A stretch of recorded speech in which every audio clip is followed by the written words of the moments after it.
नमस्कार। शब्दकोश के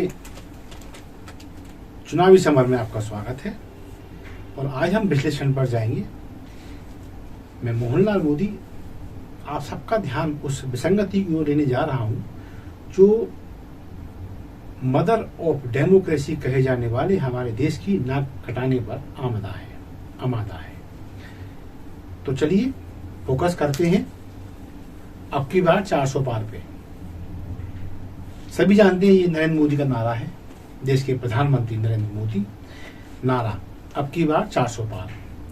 ये नारा एक और लग रहा है मध्य प्रदेश के राजगढ़ लोकसभा क्षेत्र में। नारा है दिग्विजय सिंह का, यहाँ भी अब की बार 400 पार। लेकिन ये 400 पार सीटों के लिए नहीं है, ना टिकट के लिए, ना वोटों के लिए। ये 400 पार काय के लिए? प्रत्याशियों के लिए। दिग्विजय सिंह की जिद है इस बार लोकसभा क्षेत्र राजगढ़ में 400 प्रत्याशी, लगभग 400 प्रत्याशी चुनाव लड़ें। ये किस लिए है? ये इसलिए है कि जितने ज्यादा, वैसे आंकड़ा बताया जा रहा 384 ज्यादा यदि उम्मीदवार राजगढ़ लोकसभा क्षेत्र में खड़े हो जाते हैं तो चुनाव आयोग को बैलेट पेपर पर यहां मतदान कराने के लिए बाध्य होना पड़ेगा। तो इसी चीज पर दिग्विजय सिंह तुले हुए हैं और वो ये कह रहे हैं कि मेरा प्रयास है कि यहाँ 400 प्रत्याशी फार्म भरें ताकि चुनाव आयोग को बैलेट पेपर पर चुनाव करवाना पड़ जाए। इसके लिए विधिवत वो आह्वान भी कर रहे हैं कि आइए फार्म भरिए और मतदान बैलेट पेपर पर करवाइए, यानी ईवीएम पे चुनाव उन्हें मंजूर नहीं है। क्यों? उनका आरोप है कि ईवीएम बेईमान है। ये ईवीएम नरेंद्र मोदी को जिताती है, ये नरेंद्र मोदी की भाजपा को जिताती है। वोट कहीं भी दो कमल के वोट पर चला जाता है। ये आरोप एक नहीं कई बार लगाई जा चुकी है। अब सवाल ये उठता है कि मान लो ईवीएम गलत है, दिग्विजय सिंह और उनके साथियों का, कांग्रेसियों का, विपक्षियों का यदि आरोप है कि ईवीएम गलत है, तो फिर जो कांग्रेस की सरकारें जीत रही हैं विभिन्न प्रांतों में, इनकी जीत का क्या? भाई यदि दिग्विजय सिंह का और उनकी पार्टी का, साथियों का, महागठबंधन दलों का आरोप ये सही है तो उनकी जहां जहां सरकार है उनको इस्तीफा दे देना चाहिए। वैधानिक आवश्यकता तो इसी बात की है। भाई जब ईवीएम के नतीजे गलत हैं तो उन पर निर्वाचित दलों की सरकारें विभिन्न राज्यों में क्यों? इस पर दिग्विजय सिंह को बार बार विचार करना चाहिए और अन्य लोगों को भी। अच्छा, मान लीजिए एक क्षण के लिए कि उनके आरोप सही है दिग्विजय सिंह के कि ईवीएम गलत है, ये मोदी को और भाजपा को जिताती है, तो फिर आप चुनाव आयोग में चुनौती दो ना। नहीं, इनका आरोप क्या है? चुनाव आयोग भाजपा एजेंट के रूप में काम कर रहा है। चलिए ठीक है, ये भी मान लेते हैं। तो फिर अदालत यहां जाने में आपकी फूंक क्यों सरकती है? अदालत में आप चैलेंज कीजिए इस व्यवस्था को, और यदि आप वहां सही ठहरते हैं तो दूध का दूध, पानी का पानी होने में देर नहीं लगेगी। अदालत ने कई फैसले ऐसे किए जो केंद्र सरकार को रास नहीं आई, यानी हमें अदालत की निष्पक्षता पर संदेह मात्र भी नहीं है। तो फिर दिग्विजय सिंह इस मुद्दे को अदालत में ले जाने से क्यों हिचकते हैं? क्यों? कि वो झूठ बोल रहे हैं। यही तो प्रमाण है। मैं इसलिए नहीं कह रहा कि मुझे वो ठीक नहीं लगते, मैं इसलिए भी कह रहा हूं कि आप जाओ ना, लेकिन नहीं जा रहे। आप साबित जुगाली सिर्फ क्षेत्र में कर रहे हैं, इसका मतलब आप झूठे हैं। तो फिर ईवीएम का आपको विरोध करना है। अच्छा, अब ये आरोप लगाए क्यों जा रहे हैं? तो इसके बहुत स्पष्ट मायने हैं। जिस व्यक्ति को अथवा जिस पार्टी को चुनाव में हार का भय होता है वो सत्ता पक्ष की कमियां गिनाने लगता है और पहले से ही ये चिल्लाने लगता है कि ये प्रक्रिया ठीक नहीं है, इसमें बेईमानी का डर है, इससे हार हो सकती है विपक्षियों की, इसमें बेईमानी से सत्ता पक्ष जीत सकता है। वही हाल दिग्विजय सिंह के, यही आरोप दिग्विजय सिंह लगा रहे हैं। तो फिर क्या मान लिया जाए कि राजगढ़ से दिग्विजय सिंह हार रहे हैं? क्या ये मान लिया जाए कि दिग्विजय सिंह को मालूम चल गया है कि मैं हारने जा रहा हूं?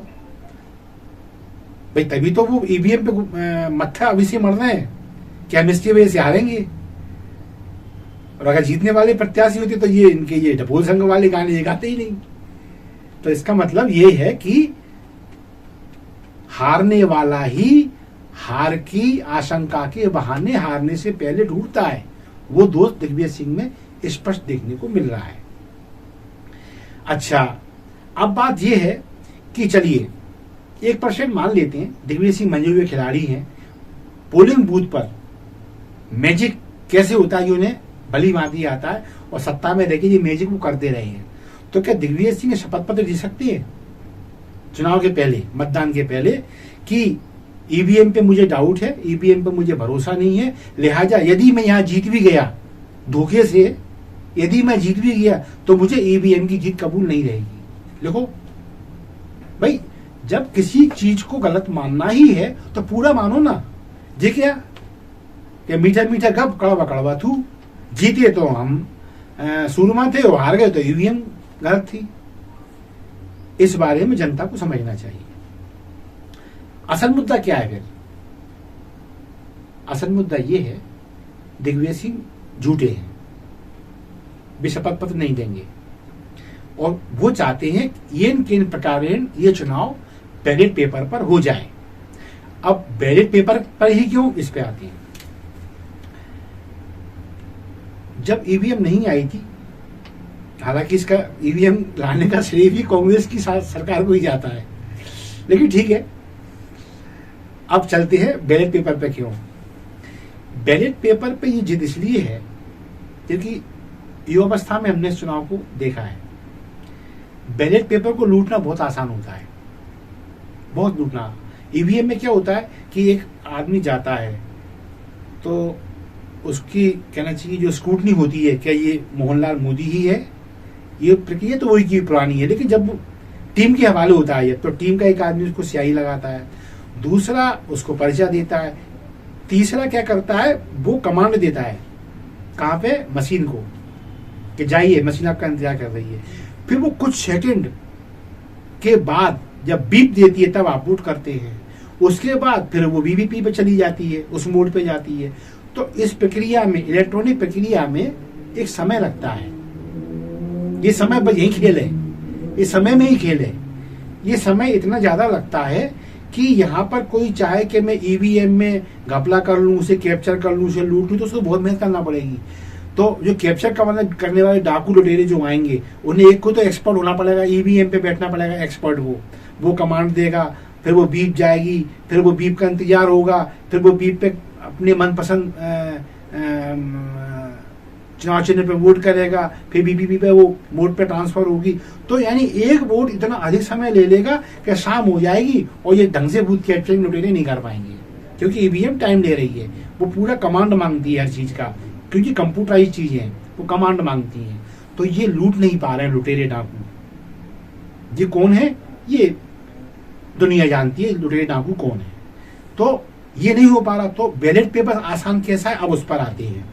बैलेट पेपर का लूटना आसान ऐसा है कि पहले ये होता रहा है, जब ईवीएम नहीं थी तब ऐसा होता रहा है। कैसे होता था, 5-7 हथियारबंद गुंडे मवालियों का गिरोह आता था, ये नेताओं के चमचे हुआ करते थे और ये पहले तो भीड़ को आतंकित करते थे, कई बार भीड़ पे फायरिंग कर देते थे तो 1-2-4 लोग मर भी जाते थे, कई लोग घायल हो जाते थे।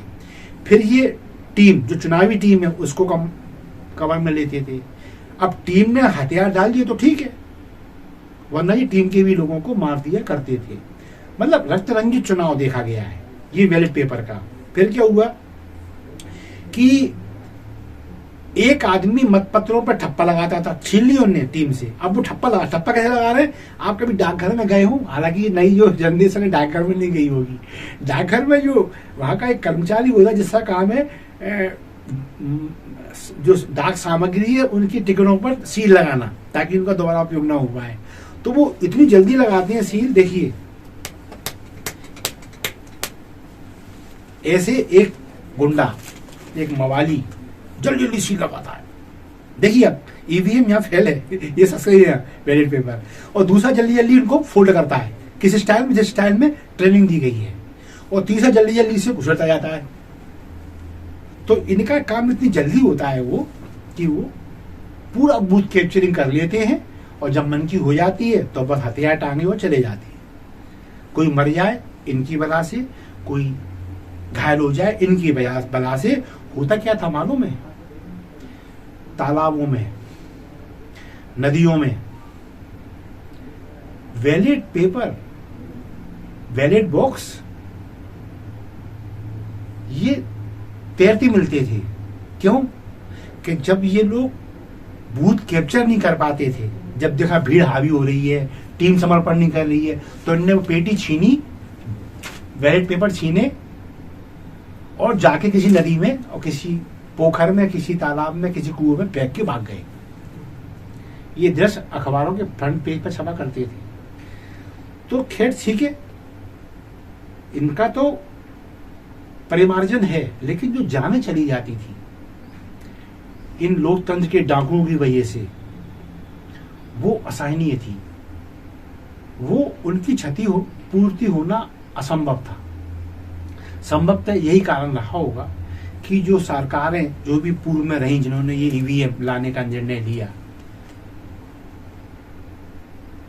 यही कारण है मेन। और ये सत्य है, जब से ईवीएम आई है बूथ कैप्चरिंग लगभग शून्य हो गई है। हत्याएं अब नहीं, क्यों? हत्या करने से उनका हेतु सिद्ध नहीं होता। ईवीएम तो अपना काम करेगी। भाई आप हत्या कर भी दोगे, आप लोगों की भगा भी दोगे, तो वो चुनाव निरस्त हो गए तो अगली बार हो जाएगा। आप ठप्पे ही लगा पाओगे। ईवीएम आपको टाइम नहीं दे रही है।